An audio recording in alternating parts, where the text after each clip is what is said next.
আসসালামু আলাইকুম। তো বাইক বিক্রি করলাম হচ্ছে পাগলু 3 2016 মডেল। তো এসএ পরিবহনে আসি, টাঙ্গাইলে বিক্রি হয়েছে বাইকটা। তো ভাই, এই যে বাইকটা আপনার উদ্দেশ্যে বলি, যে বাইকটা দেখেছিলেন সেই বাইকটাই দিলাম। আমি পরিবর্তনের মধ্যে শুধু এই স্টিকারটা পরিবর্তন করে দিছি, কারণ ওটা আমার কাছে পছন্দনীয় হয় নাই। আর পুরো বাইকটার কিন্তু কালার অরিজিনাল। তো যেহেতু 16 মডেল, ট্যাঙ্কির কালার নিয়ে কিন্তু অসন্তুষ্ট হওয়া যাবে না, কারণ ট্যাঙ্কি কিন্তু অরিজিনাল কালার, সম্পূর্ণ বাইকের ট্যাঙ্কির কালার অরিজিনাল, যার কারণে একটু কালারটা মরা মরা হবে, এটাই স্বাভাবিক। আচ্ছা, যাই হোক, সেটা বড় বিষয় না। বড় বিষয় হচ্ছে বাইক নিয়ে আগে আপনি ধুয়ে পলিশ করে দিবেন।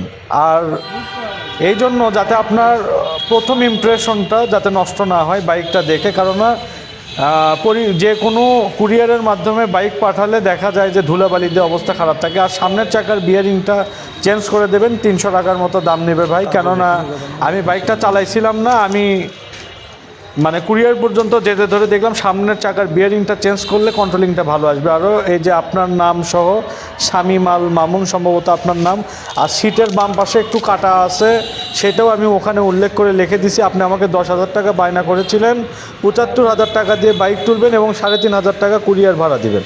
আর বাদ বাকি যেগুলো খরচ সেগুলো আমি বহন করব। ধন্যবাদ।